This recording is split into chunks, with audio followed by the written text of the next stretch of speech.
Okay बेटा, previous topic में हमने डिटेल से पढ़ा है कि किस तरह से अगर मुझे किसी भी वेक्टर का मैग्नीट्यूड और डायरेक्शन थीटा गिवन हो तो इन दोनों चीज़ों के ज़रिए मैं कंपोनेंट्स फाइंड कर सकता हूँ, X component and Y component find कर सकता हूँ।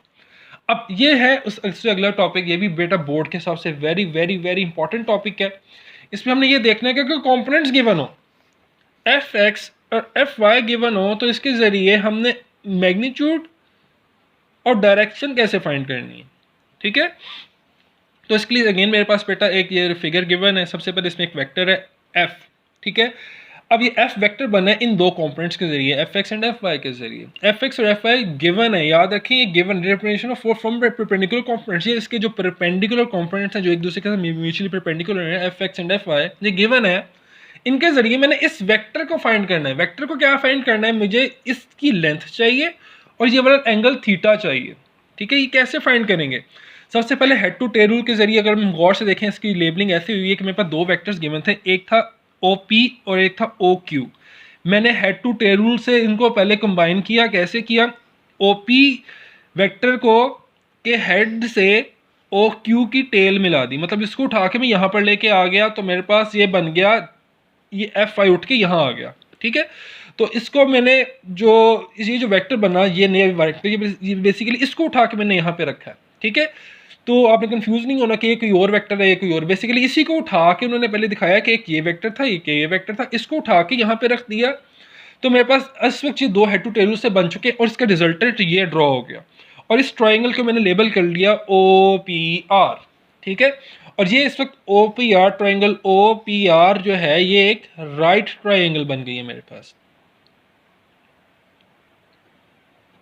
ठीक है, अब इस राइट ट्राइंगल में मुझे एफ एक्स का भी पता है और एफ वाई का भी पता है। ठीक है, मुझे चाहिए एफ की वैल्यू चाहिए, मुझे इस लेंथ की वैल्यू चाहिए। ठीक है, मुझे मैग्नीट्यूड चाहिए और डायरेक्शन थीटा चाहिए। ठीक है, सबसे पहले हेड टू टेल रूल में अगर इस लेबलिंग के मुताबिक देखें तो बेसिकली हो क्या रहा है, ओ आर में ओ आर बन रहा है ओ पी और पी आर के ऐड होने से। हेड टू टेल रूल के मुताबिक देखा जाए तो O P plus P R O R बना रहे हैं, तो ओ आर बराबर है O P plus P R. Values put कर दो, ओ पी की value F X, P R की वैल्यू एफ वाई और ओ आर की वैल्यू एफ। तो ये हो जाएगा एफ बराबर आ जाएगा F X plus F Y. याद रखो बेटा, आपकी बुक में ये जो है नाम दिए मैंने बोल्ड करके लिखे हुए, इनके ऊपर एरोज नहीं लगे हुए, ये वेक्टर्स हैं। तो लिहाजा आपने जब इनको लिखना है आपने ऊपर एरोज लाजमी लगानी, जिस तरह मैंने लगाए हुए हैं। जो प्रीवियस टॉपिक था आपका प्रीवियस लेक्चर, इसमें भी इसलिए मैंने यहाँ पे एरोज लाजमी लगाए थे। आपकी बुक में यहाँ पर इन जगहों पर एरोज नहीं लगे हुए, आपने इनके ऊपर एरोज लगाने हैं। आगे वाली जो इक्वेशन थी इनमें सिर्फ मैग्नीट्यूड का जिक्र था, दैट्स वाई हमने इनके ऊपर एरोज नहीं लगाए। इन दो इक्वेशन में एरोज लगाना जरूरी है। यहाँ पर भी बेटा इन दो इक्वेशन में एरोज लगाना जरूरी है, आपने इन दोनों इक्वेशन में एरोज लाजमी लगाने, आपके बुक में बोल्ड करके लिखा हुआ, ये बात का ख्याल रखना है आपने। ठीक है ना, ठीक है, राइट विद एरो हेड्स। ठीक है ना, एरो हेड्स के साथ बेटा आपने इनको लिखना है, इन दोनों इक्वेशंस को। ठीक हो गया, ओके। अब यहाँ पर मुझे यहाँ तक की क्वेश्चन आ गई इसमें हेड टू टेल के मुताबिक। अब असल बात की तरफ आते हैं। अब बेटा मुझे चाहिए इन दी कॉम्पोनेंट्स, याद रखो फोर्स के कॉम्पोनेंट्स गिवन है। ठीक है, इसका मतलब है F X and F Y क्या है, गिवन है। ठीक है ना, मुझे चाहिए मैग्नीट्यूड एंड डायरेक्शन। तो सबसे पहले हेडिंग दे दी बेटा, यहाँ मैंने जगह नहीं बची थी, यहाँ पे हेडिंग दे दी मैंने फॉर मैग्नीट्यूड। ठीक है, या फिर फॉर मैग्नीट्यूड ऑफ एफ, मुझे एफ का मैग्नीट्यूड चाहिए। ठीक है, मुझे इस वेक्टर का या magnitude of O R, vector O R का या वेक्टर एफ का मैग्नीट्यूड चाहिए। तो इसके लिए मुझे क्या करना है, मैंने सबसे पहले यूज़ कर दिया पाइथागोरस थ्योरम। पाइथागोरस थ्योरम क्या कहता है, हाइपोटेन्यूज का square is equal to base square plus perpendicular square. बेटा ये बड़ा मशहूर थ्योरम है, आपने पढ़ा होगा। ठीक है, तो यहाँ पर क्या होगा, हाइपोटेन्यूज का स्क्वायर, ये मैं आपको लिख देता हूँ। यहाँ पर क्या होता है, हाइपोटेन्यूज का square is equal to base square plus perpendicular square. ये फॉर्मूला होता है पाइथागोरस थ्योरम का। ठीक है, अब बेटा आप लोगों ने मैथ में भी पढ़ा होगा। ठीक है, इसलिए मैं यहाँ पे मेंशन नहीं किया था। तो हाइपोटेन्यूज क्या है, ओ आर का square is equal to base के O P square plus P R square.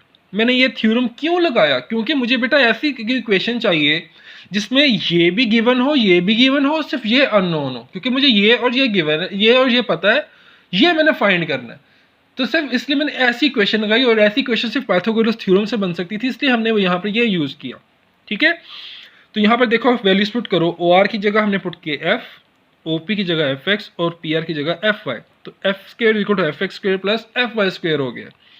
ठीक है, अब बेटा मैंने टेकिंग स्क्वायर रूट, अब मैंने स्क्वायर रूट ले लिया, मैंने लिखा नहीं है यहाँ पे, आई होप कि आप लोगों को ऑलरेडी समझ आ रही होगी। टेकिंग स्क्वायर रूट लिया, तो यहाँ का स्क्वायर रूट लिया और इन दोनों का भी स्क्वायर रूट लिया। अब याद रखो बेटा ये सम और ये पूरी एक टर्म है, ठीक है ना ये, तो इस पूरे के ऊपर स्क्वायर रूट, पूरी लेफ्ट हैंड साइड पूरी राइट हैंड साइड के ऊपर स्क्वायर रूट आना है, दोनों तरफ स्क्वायर रूट आना है, ऑन बोथ साइड लिख देते हैं।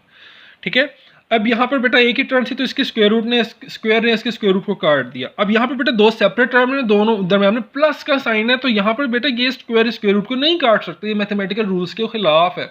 तो आप ऐसे किसी ने गलती नहीं करनी कि इसके स्क्वायर रूट को इससे काट दो और आप कहो जी कि ये भी कट गए, यहाँ पे ऐसा नहीं हो सकता कभी भी। अगर यहाँ पे सेंटर में मल्टीप्लीकेशन का सिंबल होता तो ये कट सकते थे, एडिशन के केस में बिल्कुल नहीं कट सकते। ठीक हो गया। नेक्स्ट देखो, ये स्क्वायर रूट ने इसके स्क्वायर को काट दिया, तो यहाँ पर गया एफ इक्वल टू ये टर्म वैसी की वैसी आएगी F X square plus F Y square. अब गौर से देखो एफ एक्स और एफ वाई की वैल्यू गिवन थी, ये वैल्यूज पुट करेंगे, स्क्वायर लेंगे, ऐड करेंगे, अंडर रूट लेंगे तो इसकी वैल्यू आ जाएगी। इसका मतलब इस प्रोसेस कर दी। अब इस फॉर्मूले के जरिए जो प्रोसेस का जो फॉर्मूला है, इसके जरिए मैं मैग्नीट्यूड ऑफ एफ फाइंड कर सकता हूँ। मैग्नीट्यूड का मतलब लेंथ फाइंड कर सकता हूँ। अब मुझे चाहिए डायरेक्शन, ये थीटा चाहिए। अब थीटा के लिए मुझे ऐसा ट्रिग्नोमेट्रिक रेशियो का फॉर्मूला चाहिए जिसमें एफ एक्स और एफ वाई हो, और ये क्या किस में आता है, परपेंडिकुलर और बेस किस में आता है, टेंजेंट के फॉर्मूला में। टेंजेंट इक्वल होता है परपेंडिकुलर ओवर बेस। ठीक है, या प्रीवियस लेक्चर में सुनेंगे, आपको फॉर्मूला में समझ आ जाएगी, आपने वो याद भी कर लें। तो परपेंडिकुलर क्या है, पी आर प्लस बेस क्या है, O P, P R over O P, P R की value F Y, O P की वैल्यू एफ एक्स। तो टेंजेंट थीटा बराबर जाएगा F Y over F X के।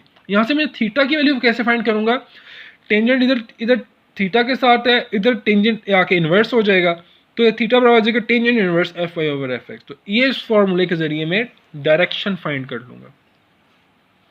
तो इस तरह से बेटा दोनों कंपोनेंट्स के जरिए हम इस फॉर्मूले से मैग्नीट्यूड फाइंड करते हैं और इस फॉर्मूले के जरिए हम डायरेक्शन फाइंड करते हैं।